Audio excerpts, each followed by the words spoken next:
મહાદેવનું શ્રવણ અને ચિંતન કરવું એ દરેકના સૌભાગ્યમાં નથી હોતું, પણ આપણને આ સૌભાગ્ય પ્રદાન થયું છે. તો ચાલો આપણે ચાલુ કરીએ શિવપુરાણના રુદ્ર સંહિતાના અધ્યાય 7, 8 અને 9. ઓમ ગમ ગણપતયે નમઃ.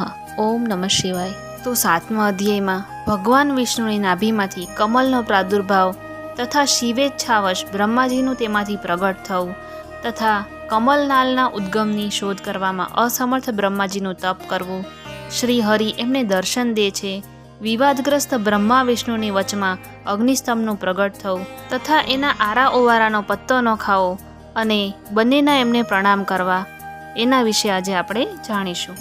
બ્રહ્માજી કહે છે, હે દેવર્ષિ, જ્યારે નારાયણ દેવ જળમાં શયન કરતા હતા એ સમયે એમની નાભીમાંથી શંકરની ઈચ્છાવશ એકાએક એક ઉત્તમ કમળ પ્રગટ થયું, જે બહુ જ મોટું હતું. એમાં અસંખ્ય નાલદંડ હતા.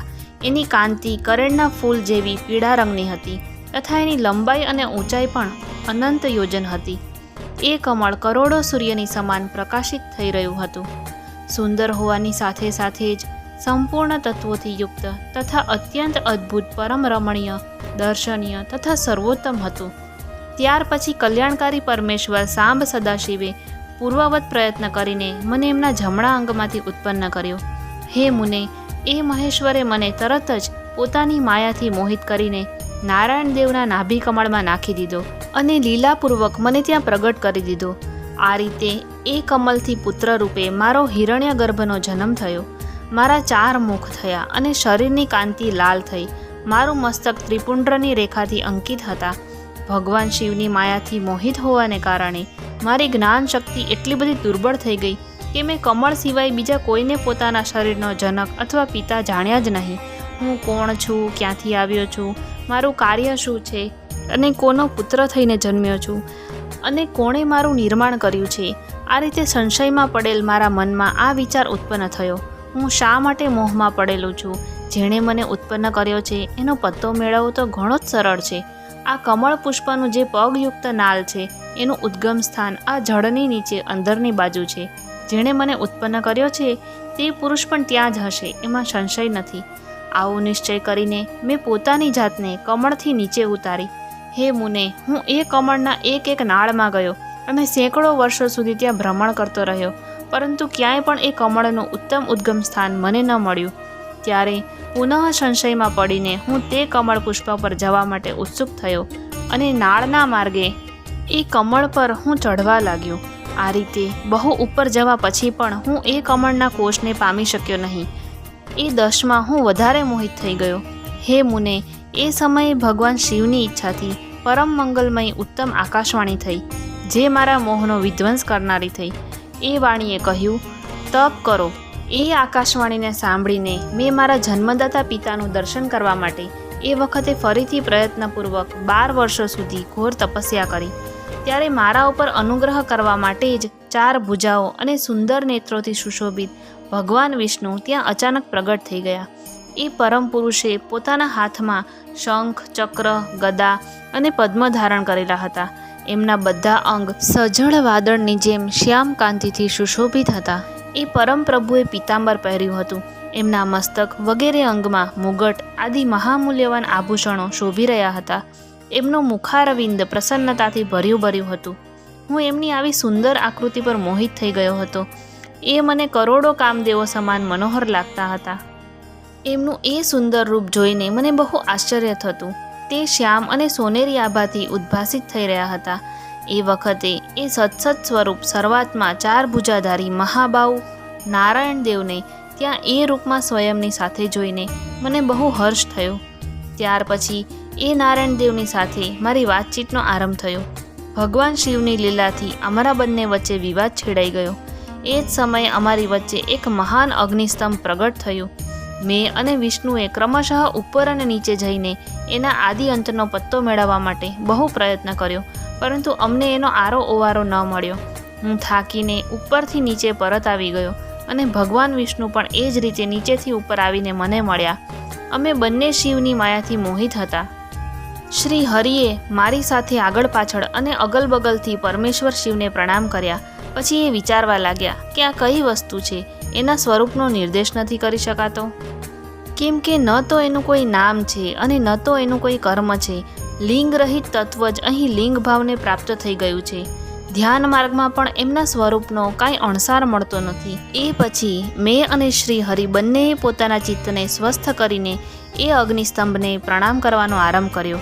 અમે બંને બોલ્યા, હે મહાપ્રભુ, અમે આપનું સ્વરૂપ જાણતા નથી. તમે ગમે તે હશો, આપને અમારા નમસ્કાર છે. હે મહેશાન, આપ શીઘ્ર જ અમને તમારા યથાર્થ સ્વરૂપનું દર્શન કરાવો. હે મુનિશ્રેષ્ઠ, આ રીતે અહંકારથી અવિષ્ટ અમે બંને ત્યાં નમસ્કાર કરવા લાગ્યા. આમ કરતાં અમારા 100 વર્ષ વીતી ગયા. તો અહીં આપણે 7મા અધ્યાયને વિશ્રામ આપશું અને ચાલુ કરશું અધ્યાય 8. આ અધ્યાયમાં બ્રહ્મા અને વિષ્ણુને ભગવાન શિવના શબ્દમય શરીરનું દર્શન થયું. બ્રહ્માજી કહે છે, હે મુનિશ્રેષ્ઠ નારદ, આ રીતે અમે બંને દેવતા ગર્વરહિત થઈને નિરંતર પ્રણામ કરતા રહ્યા. બંનેના મનમાં એક અભિલાષા હતી કે આ જ્યોતિર્લિંગના રૂપે પ્રગટ થયેલા પરમેશ્વર પ્રત્યક્ષ દર્શન દે. ભગવાન શંકર દિનોના પ્રતિપાલક, અહંકારીઓના ગર્વને ચૂર્ણ ચૂર્ણ કરનારા અને સર્વના અવિનાશી પ્રભુ છે. એ અમારા બંને પર દયાળુ થઈ ગયા. એ સમયે ત્યાં એક સુરશ્રેષ્ઠથી ઓરુમ ઓરુમ એવો શબ્દરૂપ નાદ પ્રગટ થયો, જે સ્પષ્ટ રૂપે સંભળાતો હતો ને નાદ પ્લુત સ્વરમાં અભિવ્યક્ત થયો હતો. જોરથી પ્રગટ થનાર એ શબ્દના બારામાં આ શું છે એવું વિચારતા સમસ્ત દેવતાઓના આરાધ્ય ભગવાન વિષ્ણુ મારી સાથે સંતુષ્ટ ચિત્તથી ઊભા રહ્યા. તે સર્વથા વેરભાવથી રહિત હતા. એમણે લિંગના દક્ષિણ ભાગમાં સનાતન આદિવર્ણ અકારનું દર્શન થયું, ઉત્તર ભાગમાં ઉકારનું દર્શન થયું અને મધ્ય ભાગમાં મકારનું દર્શન થયું અને અંતમાં ઓ રૂમ એ નાદનું સાક્ષાત દર્શન કર્યું અને અનુભવ કર્યો. દક્ષિણ ભાગમાં પ્રગટ થયેલ આદિવર્ણ આકારને સૂર્યમંડળની જેમ નેજોમય જોઈને જ્યારે એમણે ઉત્તર ભાગમાં દ્રષ્ટિપાત કર્યો ત્યારે ત્યાં ઉકાર વર્ણ અગ્નિ સમાન દીપ્તિશાળી દેખાયો. હે મુનિશ્રેષ્ઠ, આ જ રીતે એમણે મધ્ય ભાગમાં મકારને ચંદ્રમંડળની જેમ ઉજ્જવળ કાંતિથી પ્રકાશમાન કર્યો અને એ પછી જ્યારે ઉપર જોયું ત્યારે શુદ્ધ સ્ફટિકમણિ સમાન નિર્મલ પ્રભાથી યુક્ત, તુર્યાતીત, અમલ, નિષ્કલ, નિરુપદ્રવી, નિર્દ્રંદ્ર, અદ્વિતીય, શૂન્યમય, બાહ્ય અને અભ્યંતરના ભેદથી રહિત, બાહ્યાંતરના ભેદથી યુક્ત, જગતની અંદર અને બહાર સ્વયં જ સ્થિત, આદિ, મધ્ય અને અંતરહિત, આનંદના આદિ તથા સર્વના પરમ આશ્રય, સત્ય, આનંદ અને અમૃત સ્વરૂપ પરબ્રહ્મનો સાક્ષાત્કાર કર્યો. એ સમયે શ્રી હરિ વિચારવા લાગ્યા કે આ અગ્નિસ્તંભ અહીં ક્યાંથી પ્રગટ થયો છે. આપણે બંને ફરીથી એની પરીક્ષા કરીએ. હું આ અનુપમ અનલ સ્તંભની નીચે જઈશ એવો વિચાર કરતા શ્રી હરિએ વેદ અને શબ્દ બંનેના આવેશથી યુક્ત વિશ્વાત્મા શિવનું ચિંતન કર્યું. ત્યારે ત્યાં એક ઋષિ પ્રગટ થયા. એ ઋષિ સમૂહના પરમ સારરૂપ મનાયા છે. એ ઋષિ દ્વારા પરમેશ્વર શ્રી વિષ્ણુએ જાણ્યું કે આ શબ્દ બ્રહ્મમય શરીરવાળા પરમલિંગના રૂપમાં સાક્ષાત પરબ્રહ્મ સ્વરૂપ મહાદેવજી જ અહીં પ્રગટ થયા છે. એ ચિંતારહિત રુદ્ર છે. જ્યાં જઈને મન સહિત વાણી એને પ્રાપ્ત કર્યા વગર પરત આવી જાય છે. એ પરબ્રહ્મ પરમાત્મા શિવનો વાચક એકાક્ષર જ છે. એ એના વાચ્યાર્થ રૂપ છે. તે પરમ કારણ, રૂત, સત્ય, આનંદ અને અમૃત સ્વરૂપ પરાત્પર પરબ્રહ્મ એકાક્ષરનું વાચ્ય છે. પ્રણવના એક અક્ષર અકારથી જગતના બીજભૂત અંડજન્મ ભગવાન બ્રહ્માનો બોધ થાય છે. એના બીજા અક્ષર એકાક્ષર ઉકારથી પરમ કારણરૂપ શ્રી હરિનો બોધ થાય છે અને ત્રીજા એકાક્ષરથી મકારથી ભગવાન નીલ લોહિત શિવનું જ્ઞાન થાય છે. અકાર સૃષ્ટિકર્તા છે, ઉકાર મોહમાં નાખનાર છે અને મકાર દિવ્ય અનુગ્રહ કરનાર છે. મકાર બોધ્ય સર્વવ્યાપી શિવ બીજ માત્રના સ્વામી છે અને અકાર સંજ્ઞક અને બ્રહ્માને બીજ કહે છે. ઉકાર નામધારી શ્રી હરિ યોની છે. પ્રધાન અને પુરુષના પણ ઈશ્વર જે મહેશ્વર છે તે બીજી બીજ આજે યોની પણ છે. એમને જ નાદ કહેવાય છે. એમની અંદર સર્વનો સમાવેશ થાય છે. બીજી પોતાની ઈચ્છાથી જ પોતાના બીજને અનેક રૂપોમાં વિભક્ત કરીને સ્થિત છે. આ બીજી ભગવાન મહેશ્વરના લિંગથી અકારરૂપ બીજ પ્રગટ થયું, જે ઉકારરૂપ યોનિમાં સ્થાપિત થઈને બધી બાજુએ વધવા માંડ્યું. તે સુવર્ણમય અંડના રૂપે જ બતાવવાને યોગ્ય હતું. એનું બીજું કોઈ વિશેષ લક્ષણ લક્ષિત થતું ન હતું. એ દિવ્ય અંડ અનેક વર્ષો સુધી જળમાં જ સ્થિત રહ્યું. ત્યાર પછી 1000 વર્ષ બાદ એ અંડના 2 કટકા થઈ ગયા. જળમાં રહેલું તે અંડ અજન્મા બ્રહ્માજીની ઉત્પત્તિનું સ્થાન હતું અને સાક્ષાત મહેશ્વરના આઘાતથી જ ફૂટીને 2 ભાગમાં વહેંચાઈ ગયું હતું. એ અવસ્થામાં એનું ઉપર સ્થિત થયેલ સુવર્ણમય કપાળ બહુ શોભા પ્રાપ્ત કરવા લાગ્યું. તે જ દ્યુલોક રૂપે પ્રગટ થયું અને જે એનું બીજું કપાળ હતું, નીચેવાળું કપાળ, એ જ 5 લક્ષણોથી યુક્ત પૃથ્વી છે. એ અંડથી ચતુર્મુખ બ્રહ્મા ઉત્પન્ન થયા, જેની સંજ્ઞા ક છે. તે સમસ્ત લોકોના સૃષ્ટા છે. આ જ રીતે તે ભગવાન મહેશ્વર જ અ, ઉ અને મ એ ત્રિવિધ રૂપે વર્ણિત છે. આ અભિપ્રાયથી એ જ્યોતિર્લિંગ સ્વરૂપ સદાશિવને ઓરુમ ઓરુમ એવું કહેવાયું છે. આ વાત યજુર્વેદના શ્રેષ્ઠ મંત્ર કહે છે. યજુર્વેદના શ્રેષ્ઠ મંત્રોનું આ કથન સાંભળીને ઋચાનો અને સામ મંત્રોએ પણ અમને આદરપૂર્વક કહ્યું, હે હરે, હે બ્રહ્મન, આ વાત આવી જ છે. આ રીતે દેવેશ્વર શિવને જાણીને શ્રી હરિએ શક્તિ સંભૂત મંત્રો દ્વારા ઉત્તમ અને મહાન અભ્યુદયથી શોભિત થનાર એ મહેશ્વર દેવનું સ્તવન કર્યું. એ દરમિયાન મારી સાથે વિશ્વપાલક ભગવાન વિષ્ણુએ એક બીજું પણ અદ્ભુત અને સુંદર રૂપ જોયું. હે મુને, એ રૂપ 5 મુખ અને 10 ભુજાઓથી અલંકૃત હતું. એની કાંતિ કપૂરની જેમ ગૌર હતી. એ વિવિધ પ્રકારની છટાઓથી છબીમાન અને અનેક પ્રકારના આભૂષણોથી વિભૂષિત હતું. એ પરમ ઉદાર, પરાક્રમી અને મહાપુરુષના લક્ષણોથી સંપન્ન અત્યંત ઉત્કૃષ્ટ રૂપનું દર્શન કરીને હું અને શ્રી હરિ બંને કૃતાર્થ થઈ ગયા. ત્યાર પછી પરમેશ્વર ભગવાન મહેશ પ્રસન્ન થઈ ગયા. પોતાના દિવ્ય શબ્દ રૂપમયને પ્રગટ કરીને હસતા હસતા ઊભા થઈ ગયા. અકાર એમનું મસ્તક અને આકાર લલાટ છે. એમનો ડાબો કાન કહેવાય છે. ઋકાર એ પરમેશ્વરનો જમણો કપોલ છે અને ઋકાર એમનું ડાબું કપોળ છે. લુ અને લ એ એમની નાસિકાના 2 છિદ્રો છે. એકાર એ સર્વવ્યાપી પ્રભુનો ઉપલો હોઠ છે અને ઐકાર એમનો અધર અને નીચલો હોઠ છે. ઓકાર અને ઔકાર એ બંને ક્રમશઃ એમની ઉપરની તથા નીચેની દંત પંક્તિઓ છે. અમ અને અહ એ દેવાધિદેવ શૂલધારી શિવના બંને તાલુ છે. ક વગેરે 5 અક્ષર એમના જમણા 5 હાથ છે અને ચ આદિ 5 અક્ષર એમના ડાબા 5 હાથ છે. ટ આદિ અને ન આદિ 5 અક્ષર એમના પગ છે. પકાર પેટ છે. ફકાર જમણી બાજુ કહેવાય છે અને બકારનો ડાબી બાજુ કહેવાય છે. ભકાર એમનો ખભો છે અને મકાર એ યોગી મહાદેવ શંભુનું હૃદય છે. યથી લઈને સ સુધીના 7 અક્ષર સર્વવ્યાપી શિવના શબ્દમય શરીરની 7 ધાતુઓ છે. હકાર એમની નાભી છે. ક્ષકારને મેઢ્ર કહેવામાં આવે છે. આ રીતે નિર્ગુણ અને ગુણ સ્વરૂપ પરમાત્માના શબ્દમય રૂપને ભગવતી ઉમાની સાથે જોઈને હું અને શ્રી હરિ બંને કૃતાર્થ થઈ ગયા. આ રીતે શબ્દ બ્રહ્મમય શરીરધારી મહેશ્વર શિવનું દર્શન પામીને મારી સાથે શ્રી હરિએ એમને પ્રણામ કર્યા અને ફરીથી ઉપરની બાજુ જોયું. એ વખતે એમની 5 કળાઓથી યુક્ત ઓમકાર જનિત મંત્રનો સાક્ષાત્કાર થયો. તત્પશ્ચાત મહાદેવજીના ઓમ તત્વમસી એ મહાવાક્ય દ્રષ્ટિગોચર થયું, જે પરમ ઉત્તમ મંત્રરૂપ છે, જ્યાં શુદ્ધ સ્ફટિકવત નિર્મળ છે. પછી સંપૂર્ણ ધર્મ અને ઉત્તમ મંત્રરૂપ છે તથા શુદ્ધ સ્ફટિકવત નિર્મળ છે. પછી સંપૂર્ણ ધર્મ અને અર્થના સાધક તથા બુદ્ધિરૂપ ગાયત્રી નામક બીજો મહાન મંત્ર લક્ષિત થયો, જેમાં 24 અક્ષર છે તથા જે 4 પુરુષાર્થરૂપી ફળને પ્રદાન કરનાર છે. તે પછી મહામૃત્યુંજય મંત્ર પછી પંચાક્ષર મંત્ર તથા દક્ષિણામૂર્તિ સંજ્ઞક ચિંતામણી મંત્રનો સાક્ષાત્કાર થયો.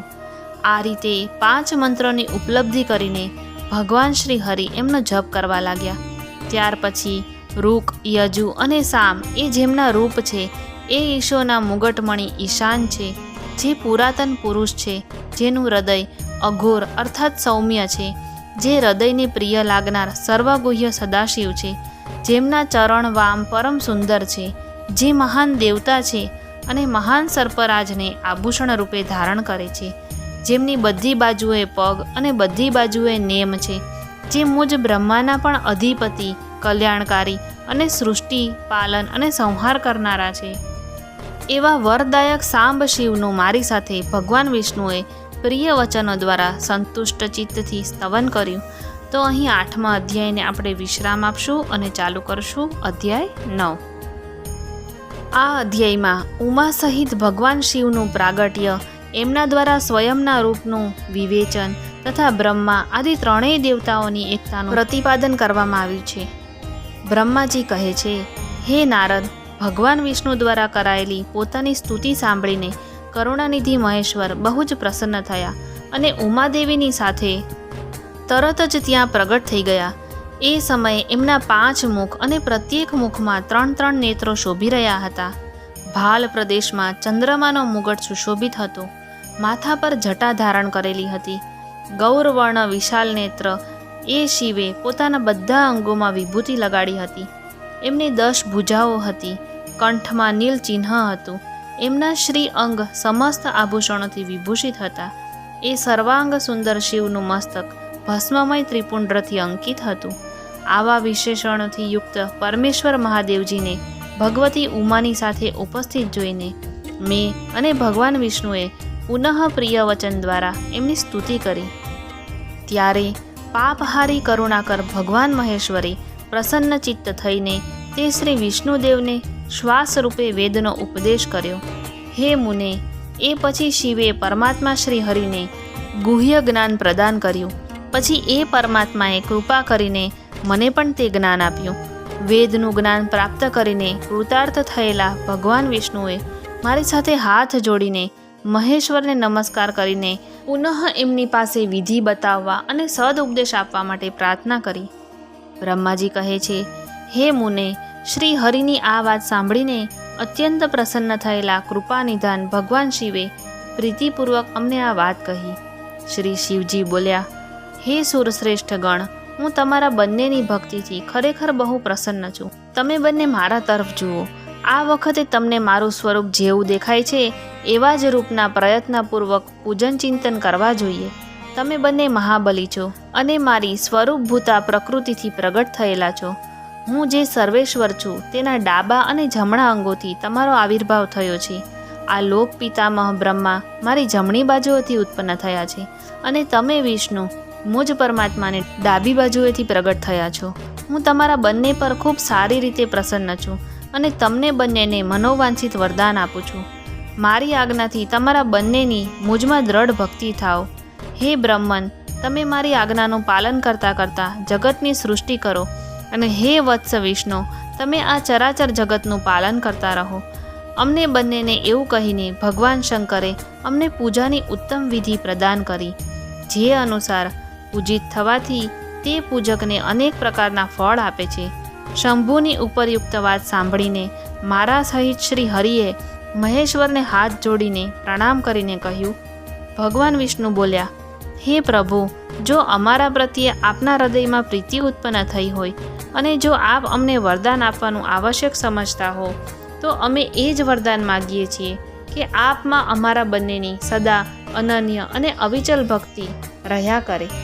બ્રહ્માજી કહે છે, હે મુને, શ્રી હરિની આ વાત સાંભળીને ભગવાન હરે પુનઃ મસ્તક ઝુકાવીને પ્રણામ કરીને હાથ જોડીને ઊભા રહેલા એ નારાયણ દેવને સ્વયં કહ્યું. શ્રી મહેશ્વર બોલ્યા, હું સૃષ્ટિ, પાલન અને સંહારનો કર્તા છું. સગુણ અને નિર્ગુણ છું. સચ્ચિદાનંદ સ્વરૂપ નિર્વિકાર પરબ્રહ્મ પરમાત્મા છું. હે વિષ્ણુ, સૃષ્ટિ, રક્ષા અને પ્રલયરૂપ ગુણો અથવા કાર્યોના ભેદથી હું જ બ્રહ્મા, વિષ્ણુ અને રુદ્ર નામ ધારણ કરીને 3 સ્વરૂપમાં વિભક્ત થયો છું. હે હરે, વાસ્તવમાં હું સદા નિષ્કળ છું. હે વિષ્ણુ, તમે અને બ્રહ્માએ મારા અવતાર નિમિત્તે જે સ્તુતિ કરી છે તમારી એ પ્રાર્થનાને હું અવશ્ય સત્ય કરીશ, કેમ કે હું ભક્ત વત્સલ છું. હે બ્રહ્મન, મારું આવું જ પરમ ઉત્કૃષ્ટ રૂપ તમારા શરીરથી આ લોકમાં પ્રગટ થશે, જેનું નામ રુદ્ર કહેવાશે. મારા અંશથી પ્રગટ થયેલ રુદ્રમાં મારાથી ઓછું સામર્થ્ય નહીં હોય. જે હું છું તે જ આ રુદ્ર છે. પૂજાના વિધિ વિધાનની દ્રષ્ટિએ પણ મારામાં અને એમાં કોઈ ફેર નહીં હોય. જેવી રીતે જ્યોતિનું જળ આદિની સાથે સંપર્ક થવાથી પણ એમાં સ્પર્શ દોષ લાગતો નથી, એવી જ રીતે મુજ નિર્ગુણ પરમાત્માને પણ કોઈના સંયોગથી બંધન પ્રાપ્ત થતું નથી. આ મારું શિવ સ્વરૂપ છે. જ્યારે રુદ્ર પ્રગટ થશે ત્યારે તે પણ શિવતુલ્ય જ થશે. હે મહામુને, એ રુદ્રમાં અને શિવમાં પરાયાપણાનો ભેદ ન કરવો જોઈએ. વાસ્તવમાં એક જ રૂપ સર્વ જગતમાં વ્યવહાર નિર્વાહ માટે બે રૂપોમાં વિભક્ત થઈ ગયું છે. તેથી શિવ અને રુદ્રમાં ક્યારેય ભેદ બુદ્ધિ કરવી જોઈએ નહીં. વાસ્તવમાં આખું દ્રશ્ય જ મારા વિચારથી શિવરૂપ છે. હું, તમે, બ્રહ્મા અને રુદ્ર પ્રગટ થશે તે બધાને બધા સર્વ એકરૂપ છે. એમાં ભેદ નથી. ભેદ માનવાથી જરૂર બંધન થશે. તથાપિ મારું શિવરૂપ જ સનાતન છે. આ જ સદા સર્વરૂપોનું મૂળભૂત કહેવામાં આવે છે. એ સત્ય, જ્ઞાન અને અનંત બ્રહ્મ છે. આવું જાણીને સદા મનથી મારા યથાર્થ સ્વરૂપનું દર્શન કરવું જોઈએ.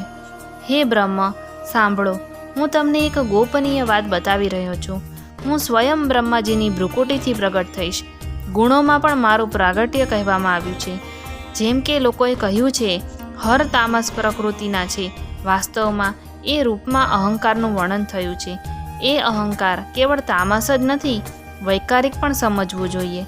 એ તામસ અને સાત્વિક આદિ ભેદ કેવળ નામ માત્રનો ભેદ છે, વસ્તુતઃ નથી. વાસ્તવમાં હરને તામસ ન કહી શકાય. હે બ્રહ્મન, આ કારણે તમારે આવું કરવું જોઈએ. તમે તો આ સૃષ્ટિના નિર્માતા બનો અને શ્રી હરિ એનું પાલન કરે તથા મારા અંશથી પ્રગટ થનાર રુદ્ર જે છે તે એનો પ્રલય કરનાર થશે. આ જે ઉમા નામથી વિખ્યાત પરમેશ્વરી પ્રકૃતિ દેવી છે એમની જ શક્તિભૂતા વાઘદેવી બ્રહ્માજીનું સેવન કરશે. પછી આ પ્રકૃતિ દેવીથી જે બીજી શક્તિ પ્રગટ થશે તે લક્ષ્મી રૂપે ભગવાન વિષ્ણુનો આશ્રય લેશે. તદનંતર પુનઃ કાલી નામથી જે ત્રીજી શક્તિ પ્રગટ થશે તે નક્કી જ મારા અંશભૂત રુદ્રદેવને પ્રાપ્ત થશે. તે કાર્યની સિદ્ધિ માટે ત્યાં જ્યોતિ રૂપે પ્રગટ થશે. આ રીતે મેં દેવીની શુભ સ્વરૂપા પરાશક્તિઓનો પરિચય આપ્યો છે. એમનું કોઈ ક્રમશઃ સૃષ્ટિ, પાલન અને સંહારનું સંપાદન જ છે. હે સુરશ્રેષ્ઠ, આ સર્વ મારી પ્રિયા પ્રકૃતિ દેવીની અંશભૂતા છે. હે હરે, તમે લક્ષ્મીનો સહારો લઈને કાર્ય કરો. હે બ્રહ્મન, તમે પ્રકૃતિની અંશભૂતા વાઘદેવીને મેળવીને મારી આજ્ઞા અનુસાર મનથી સૃષ્ટિ કાર્યનું સંચાલન કરો અને હું મારી પ્રિયાની અંશભૂતા પરાત્પર કાલીનો આશ્રય લઈને રુદ્ર રૂપે પ્રલય સંબંધી ઉત્તમ કાર્ય કરીશ. તમે બધા લોકો અવશ્ય જ સંપૂર્ણ આશ્રમો તથા એનાથી ભિન્ન અન્યોન્ય વિવિધ કાર્યો દ્વારા ચારે વર્ણોથી ભરેલા લોકની સૃષ્ટિ અને રક્ષા વગેરે કરીને સુખ પ્રાપ્ત કરશો. હે હરે, તમે જ્ઞાન વિજ્ઞાનથી સંપન્ન તથા સંપૂર્ણ લોકોના હિતૈષી થાવ. તેથી મારી આજ્ઞા મેળવીને જગતમાં સર્વ લોકોને માટે મુક્તિદાતા બનો. મારા દર્શનથી જે ફળ પ્રાપ્ત થાય છે એ જ ફળ પ્રાપ્તિ તમારા દર્શન થવાથી પણ લોકોને થશે. મારી આ વાત સત્ય છે. સત્ય છે એમાં કોઈ સંશય નથી. મારા હૃદયમાં વિષ્ણુ છે અને વિષ્ણુના હૃદયમાં હું છું. જે આ બંનેમાં અંતર નથી જાણતા એ જ મને વિશેષ પ્રિય છે. શ્રી હરિ મારા ડાબા અંગથી પ્રગટ થયા છે. બ્રહ્માજીનું પ્રાગટ્ય મારા જમણા અંગથી થયું છે અને મહાપ્રલયકારી વિશ્વાત્મા રુદ્ર મારા હૃદયથી પ્રાદુર્ભૂત થશે. હે વિષ્ણુ, હું જ સૃષ્ટિ, પાલન અને સંહાર કરનાર રજ આદિ ત્રિવિધ ગુણો દ્વારા બ્રહ્મા, વિષ્ણુ અને રુદ્ર નામથી પ્રસિદ્ધ થઈને ત્રણેય રૂપોમાં પૃથક પૃથક પ્રગટ થાઉં છું. સાક્ષાત શિવ ગુણોથી ભિન્ન છે. એ પ્રકૃતિ અને પુરુષથી પર છે. અદ્વિતીય, નિત્ય, અનંત, પૂર્ણ અને નિરંજન પરમાત્મા છે. ત્રણેય લોકોનું પાલન કરનાર શ્રી હરિ અંદર તમોગુણ અને બહાર સત્વગુણ ધારણ કરે છે. ત્રિલોકીનો સંહાર કરનાર રુદ્રદેવ અંદર સત્વગુણ અને બહાર તમોગુણ ધારણ કરે છે. અને ત્રિભુવનની સૃષ્ટિ કરનાર બ્રહ્માજી બહારથી અને અંદરથી રજોગુણિત છે. આ રીતે બ્રહ્મા, વિષ્ણુ અને રુદ્ર આ ત્રણેય દેવતાઓમાં ગુણ છે, પરંતુ શિવ ગુણાતીત મનાયા છે. હે વિષ્ણુ, તમે મારી આજ્ઞાથી આ સૃષ્ટિ કરતા પિતામહનું પ્રસન્નતાપૂર્વક પાલન કરો. આવું કરવાથી તમે ત્રણેય લોકમાં પૂજનીય બની જશો. તો અહીં શિવ પુરાણના રુદ્ર સંહિતાના 9મા અધ્યાયને વિશ્રામ આપશું. ઓમ નમઃ શિવાય. ऐसे और अमेजिंग वीडियोस के लिए हमारी चैनल को सब्सक्राइब करें.